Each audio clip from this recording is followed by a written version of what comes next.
to another show. I am coming at you kind of live. I'm here with Pater Entelecheia, a good friend of mine who I've had the good pleasure of getting to know over the last couple of years, and who I actually think understands more about what it is that we're actually here all about, trying to do with our lives, and what we can accomplish as human beings on the face of the earth. And his ideas about Thelema, in my opinion, are fresh and exciting and very, very. I don't know. Just it seems like they actually make sense of things that are kind of hard to understand without more experience and things. I think he's able to crystallize some of the ideas that are more complicated, that make sense of some of the crazier things that you run into in Thelema that get misrepresented often in what I think he refers to as consensus Thelema. It's a different way of kind of seeing things that make sense of things. And tonight what I wanted to do was discuss some of the ideas that he presents in his book. It's called Erotic Liberation. It presents a series of lectures, and yes, there's I'll make sure that there's a picture somewhere that we splice into this somewhere or something. But it presents his ideas on sort of what we're trying to do with I don't know. It expresses sort of the idea of who we are as individuals from a Thelemic perspective, and it discusses things. And I think that one of the things that that you have to kind of understand when you're reading what he's talking about is what the idea of God is. So I wanted to talk to him about that as it pertains to what God is in the idea of Thelema, and how that impacts the essays and the presentations that he discusses here, and then how specifically that gets expressed in his discussions in the Mass, and how that impacts that whole aspects of the things that he has to present on that particular topic. And then finally, when he closes out the end of the essays, he ends on the note of initiation, and how sort of the contemplation and pursuit of dignity, and the idea of dignity as a virtue or as a concept, can actually provide a guiding force for your for the forces that he's talking about throughout the text, that are expressed within the initiatory context. In a very high level, of course.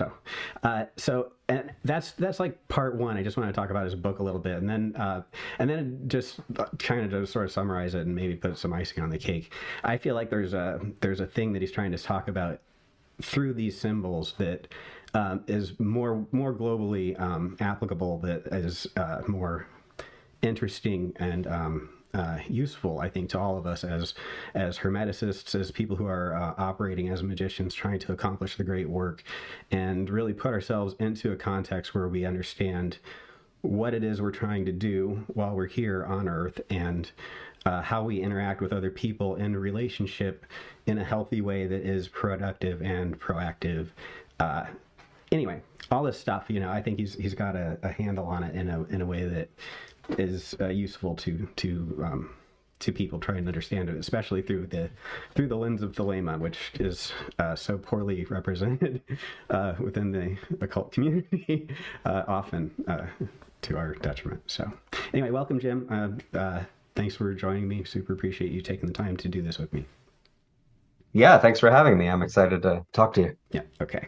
Cool. So you've heard the intro. I'm looking forward to actually hearing where you wanted to go with all of this. So first of all, I wanted to talk about what do you mean when you talk about within the context of your discussions, you talk a little bit about what gods are, and you discuss sort of what Thelema's principles are and what the core philosophy is, and you use the symbols of gods throughout it. But what is it that you consider within your understanding of Thelema? What is the role of the term God, and how does it apply to people when they try to approach this philosophy? Oh, so I see you're starting with an easy Yeah, question. We're just going to start with God. What's softball. God? What is God, Jim? No, I mean, like, because people come into it with a certain preconception, and so like, how do you get them into the right understanding of what you're talking about when you're talking about the gods versus what within Crowley's teachings, what we actually know, or what within Thelema's context, what God is when we say, things like there is no God but man. What is this essence of what is being encapsulated there? That, and because I feel like that is a key part of understanding everything that you have to say about all this, is because it's not like some deistic or what, I don't know exactly how to put it. It's a very interesting perspective that I think makes sense of things. Right. So I think the question, like God means different things depending on like what perspective you're looking at reality from. So as you're familiar with, and probably a lot of your listeners are, there is a path of initiation in according to Crowley that's mapped onto the tree of life. And so basically you're starting at or below Malkuth and you are ascending up this tree, which represents the accomplishment of the great work. And presumably to get to the top of the mountain, to get to Kether, which is this uppermost sphere, or what's called the Sephira on the tree of life, like that would be God. Like that's the ultimate prize, right? That's what you're kind of Right. going after. And according to Crowley, what God actually means depends in large part on where you are on that tree and whether you're looking up or whether you're looking down. So for somebody who is trying to attain to the knowledge and conversation of their holy guardian angel, basically that knowledge and conversation, or that direct experience of God or of divinity, is the thing that you're going for. And Crowley is I think I think very sort of dodgy about what that is or what that is supposed to mean. Like he tends to operationalize all of it, or he tends to make it all kind of relative to the practices that you're doing. So he relies a lot less on a particular theology, right? So when you're in AA, you study basically all religious philosophies and all theologies. You're supposed to develop a kind of I guess skepticism or detachment might be the mhm, the right term for that, to not really be attached to any particular theology about the goal. He even says that he picks the term holy guardian angel just almost out mhm, of a hat because it's like something that a child would understand. right. So But how does that you're ba like you discussed also the concept of flow, right? And that experience of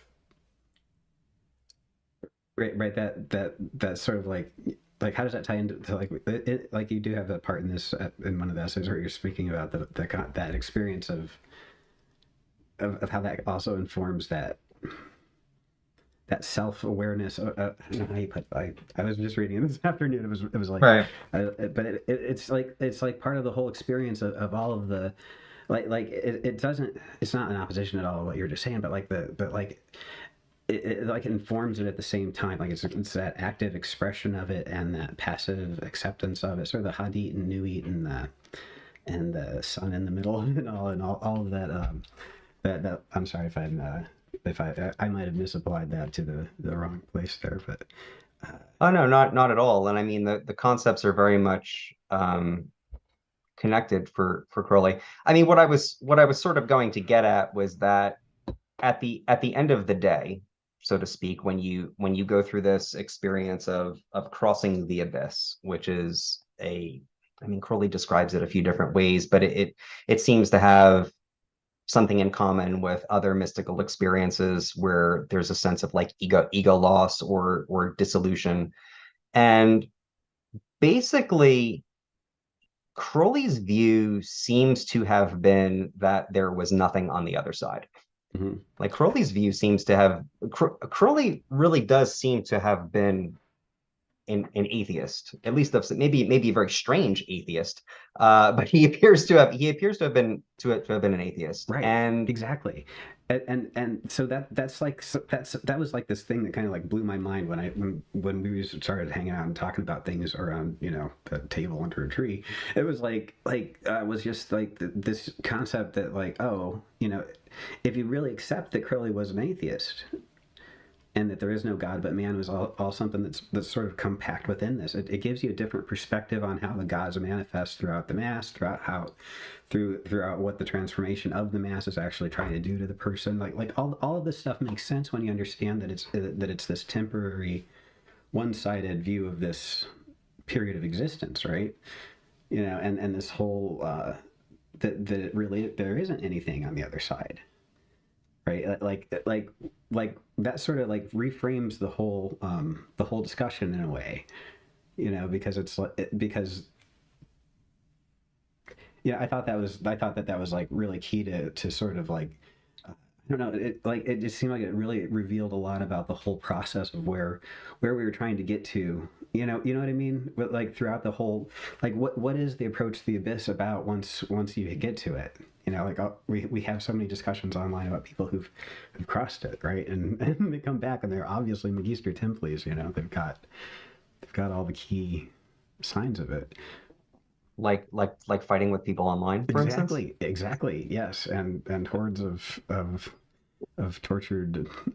Yeah, spending all day on message boards is actually one of the clear signs that Right. Crowley wrote about in One Star in Sight I'm pretty for sure. being a Magister Templar. I'm pretty sure, Yeah, so no, I think it's a really interesting point, and I think that my understanding of Thelema, or one of its teachings, is that it is a way of reconciling with this fact of basically the emptiness of existence, right? It's a response to that. So, but what about the self then? So what is it?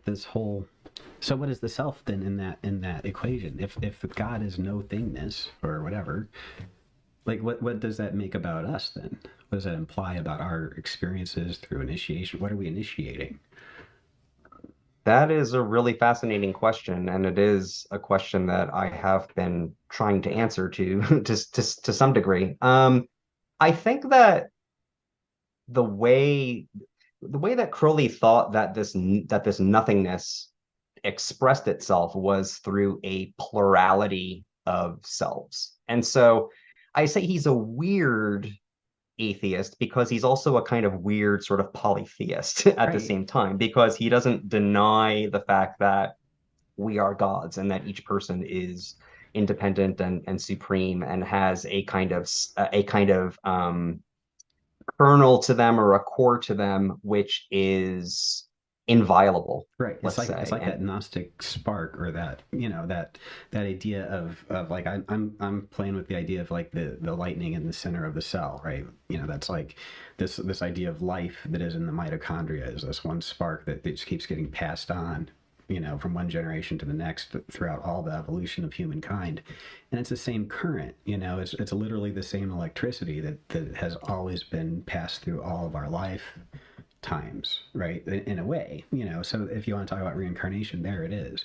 And there's no need for God, and there's no need for death, and there's no need for any of consciousness to really be more than what is expressed in an idea that expresses both nothingness and selfness, right? Like the temporary godlike powers that we're able to contain, within a self, within a lifetime, within a materialization of this pattern of stuff, and it's like it expresses this idea of how that one current or whatever it is, it's sort of like it coalesces to experience things, divided for love's sake, and for the chance of union, and the things that are so poetically actually expressed in Thelema.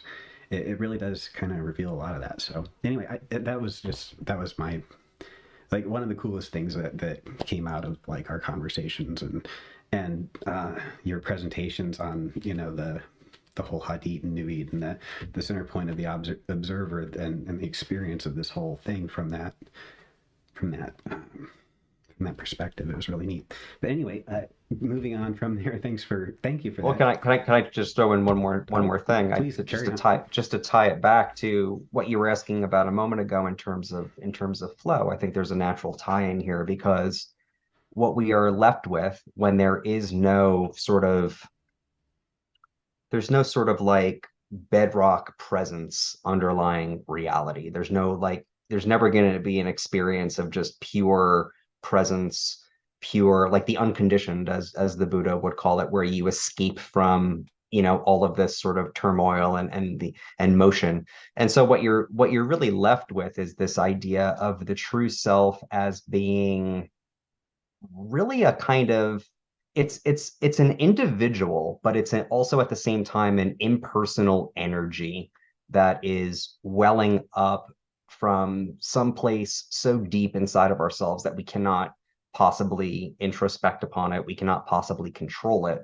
All we can really do is learn how to ride these currents Hmm. that are coming up out of us and to try to conduct them as best and as skillfully as we can out into the vast matrix of the cosmos. I Right. mean, that could be your intimate relationships, that could be your sense of community, that could be a sense of experience of nature, of music. Right, these flow experiences that you were talking about Right. a moment ago are indicators that we're onto that we're kind of riding that current. And Right. so we are essentially like our jobs here as human beings, as flesh and blood beings, is to basically make that connection or to be a proper an obedient, passive conduit for that energy to flow as best it can. Right. And so it's an ongoing task. It's a kind of lifelong sort of project that we are in service to this impersonal, divine energy, trying to make love with the rest of existence. Exactly, and the way you actually express things in your writings gives people in my opinion, a practical path of applying some of the things from Thelema to their lives in ways that would result in transformation. But one of the key things of all this stuff is the concept of the will, right? But before we talk about the will, the idea of transformation of the self and sort of purifying that ability to participate in the flow experience, right? So being able to get to the point where you go through that, like I feel like in your conversations of the mass, you talk about how the mass itself is a transformational uh, process, right? Where it's not just about, like you talk about gender fluidity, the whole initiatory process of transformation, and uh, the summary of that aspect of the Hermetic process. In that, what is the point of that transformation of the mass for the experiencing kernel of awareness, right?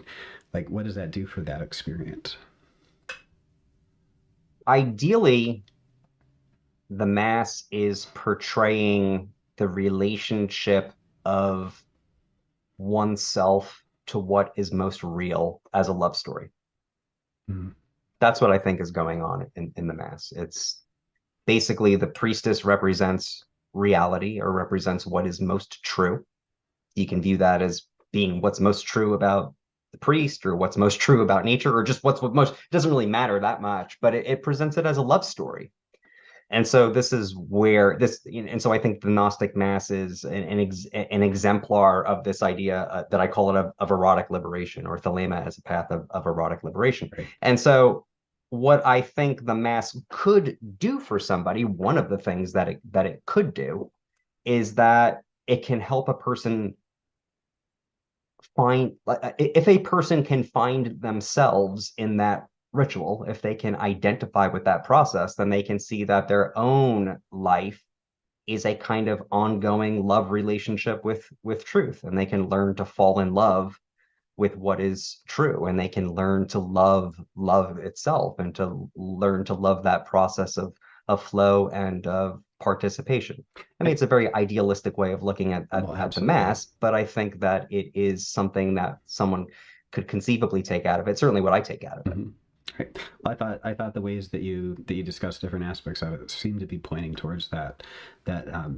increase in the personal liberation and liberation from guilt and suffering, like when things are going poorly.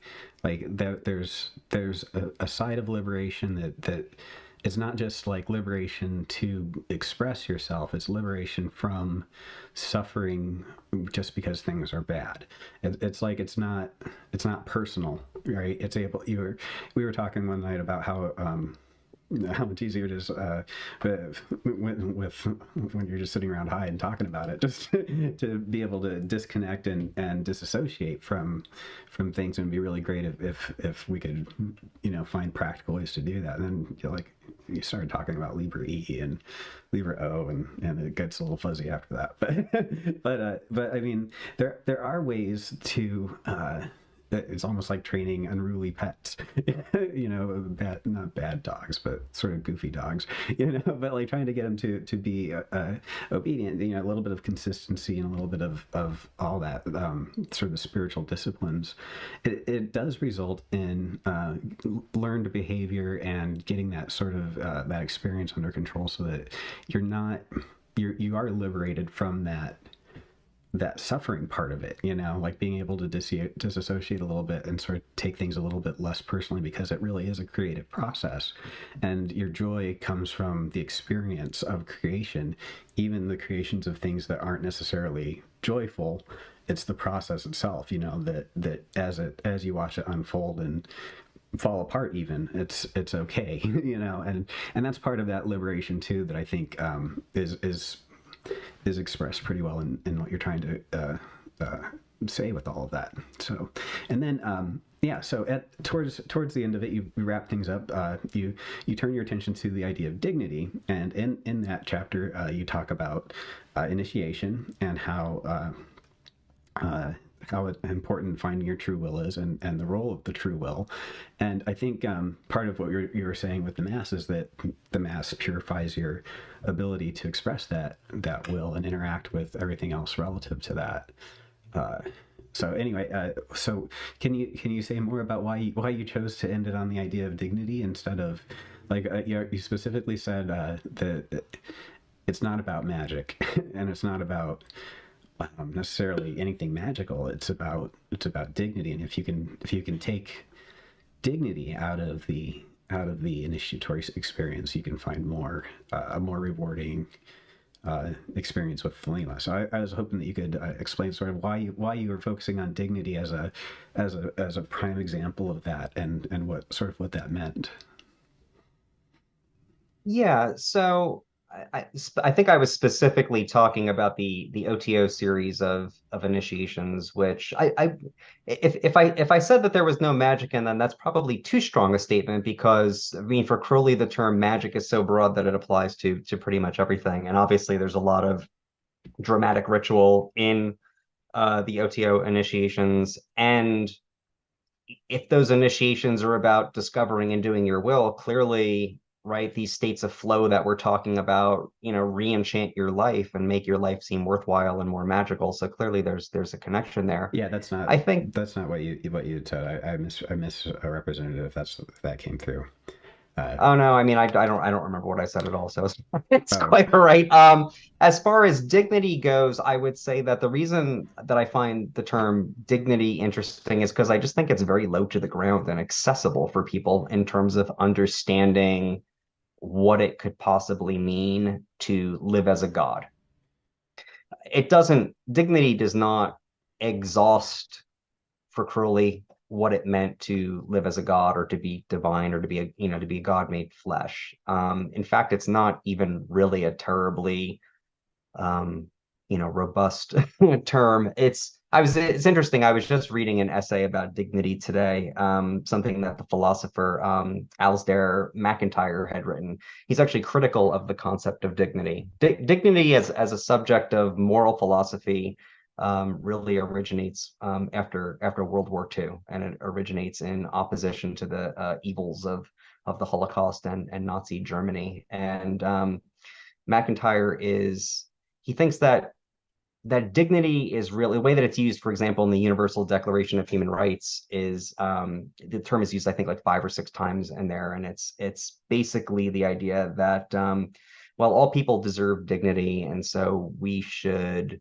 try to prevent bad things from happening to people. And the argument that he makes is that justice is actually a much stronger term than than dignity is, because justice implies that you actually have to take actions to prevent harm from falling to people, and also punish those who would try to do it. So it's a more aggressive term, and I think it's a term that Crowley would probably resonate more with. Crowley doesn't talk about dignity because, again, Crowley was writing before before World War II for the most part, and so it wouldn't have been front and center for him. But he does talk about justice quite a bit, and he was a person who was very motivated by the idea of justice. And I mean, if you start to think about realizing your divinity as a kind of justice, you could think about it a lot of different ways, but on a personal level, you could think about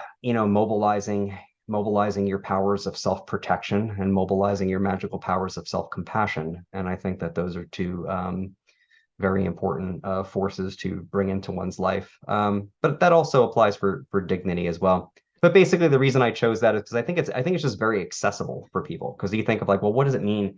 What could it possibly mean to be a god? I don't experience myself as a god. Most of us don't. But like you were saying a moment ago, if you can weather misfortune in a way where you don't start, fraying at the seams and coming apart, if you can deal with tense situations, strong emotions, strong disagreements, conflict, stress, all of this, and not lose touch with yourself and not lose touch with reality. I mean, that's basically what I mean by I think that's by asking dignity. way It's a too kind of much. composure. A What's bit, that? a little bit of self-respect, a little bit of self-esteem. A little Acting as a bit. person who deserves respect Yeah, from others maybe rather not than being a demanding it complete from them. douchebag, and yeah, yeah, maybe Yeah. once in a while being kind. Yeah, it's hard for people. It's often very difficult for people to be decent. Yeah, but yeah, I mean that's sort of that's the struggle, right? The idea is that we're trying to get better at all of this stuff, and what Hodorowski said, you are excrement, but you can become gold. It's true. It's a thing. You can really do that. That's very Crowleyan. That sounds very Crowleyan. Crowley saw human beings that way too. Right. Yeah. So I mean, it's all part and parcel of the whole thing. So you talked a little bit about how you saw the self and other selves as manifestations of sort of like so you have an essay where you talk about the net of was it the net of Indra or the stars of Nui and the similarities of those ideas, and how Crowley talked about Yeah. each star can be individual. I thought that was like a very interesting way of the self, and we talked a little bit about that. Um, why? I feel like throughout the whole thing, like in every essay, you talk about this essence of that spark within us that is that essence of the divine, that is part of what we're here to express, right, and experience through, and why, I mean, we talked about the will, right? And the will, how, all right, so first of all, how does somebody go about improving that did like understanding more about that will? You have a link in the thing down below in the description about ways to actually help get better at expressing your will and expressing that selfness into the world around you. So like what is this process of like, you said that if we pay attention to dignity, you can accomplish the same things that you're trying to accomplish through the initiations of the Man of Earth triad. That if you pay attention to that, it would suffice to guide you as much as learning magic would, is I think how you sort of, that was my takeaway after reading what you'd said. I tried to find it and really encapsulate it, but I wouldn't quite go that far. I mean, dignity is just a way for people to wrap their minds around like what if you have no idea at all, right, mhm, about magic or anything else. It's just one way of kind of right. getting a toehold on it. Well, But yeah, exactly. That's how you express it too. Is like an yeah, entry point would be a way to take something useful away from it. And it was written for non-initiates. It wasn't written for anybody beyond. It was even written for people who hadn't even taken the Minerva. I think it was right. public. Anyway, so I understand where you're coming from with it. It was a very basic, generic place, but that whole thing that even in that piece you talk about the transformation of the self and the exploration of how to experience things better and transform people and begin that process of discovering your true will and how that's key to expressing that creative spark. But like, why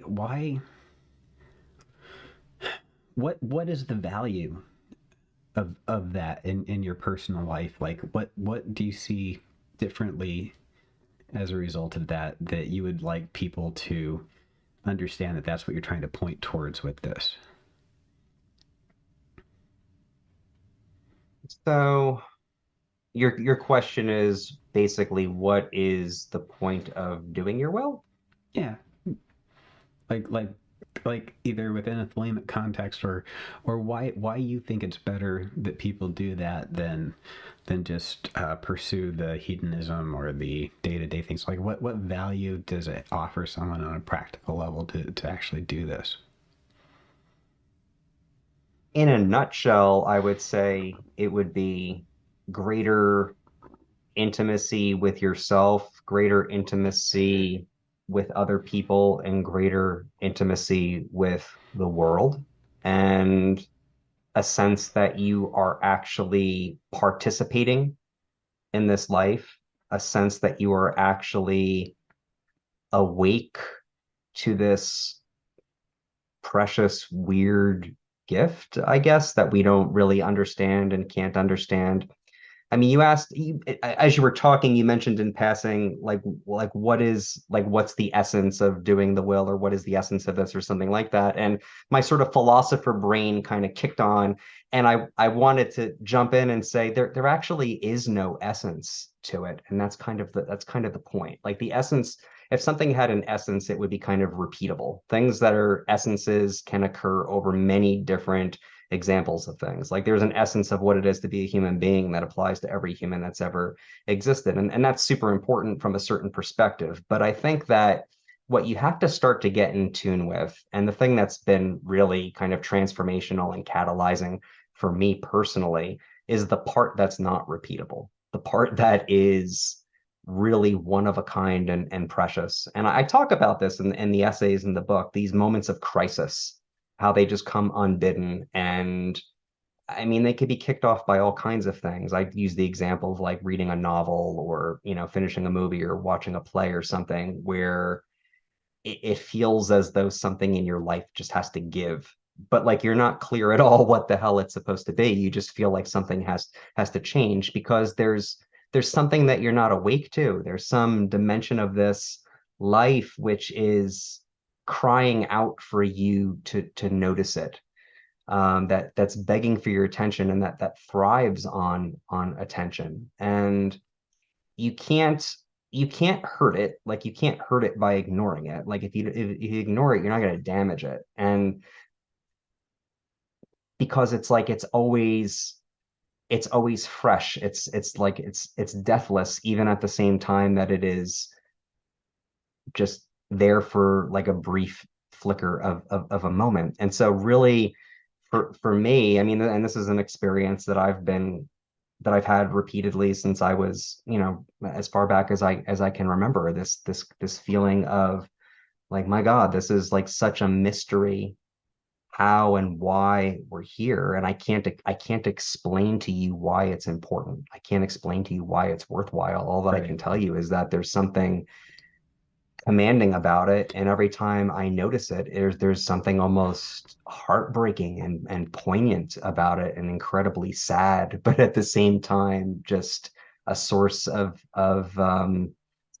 motivation to live a life in such a way that you don't end up on your deathbed just full of regrets that you didn't do things because you were too afraid, or you didn't want to stick your neck out, or you were afraid of how people were going to think or what they were going to say, or you don't want that. And so I think that there's a kind of intuition there, like that kind of intuition is kind of baked into Thelema in a way, because every god is here to just kind of soak it up. Like Hmm. that's the reason that, I mean, that's sort of the mythology. I think of it as a mythology of Thelema. I don't think it like you're necessarily have to believe that, you know, you have a god inside of you that incarnated or something, or that you don't necessarily have to think of it that way, but it speaks to this sort of universal experience of just the preciousness and the importance of experiencing this life Right. of being awake and alive to this weird, Right. And mysterious gift. participating in the creation of your experiences as a creator and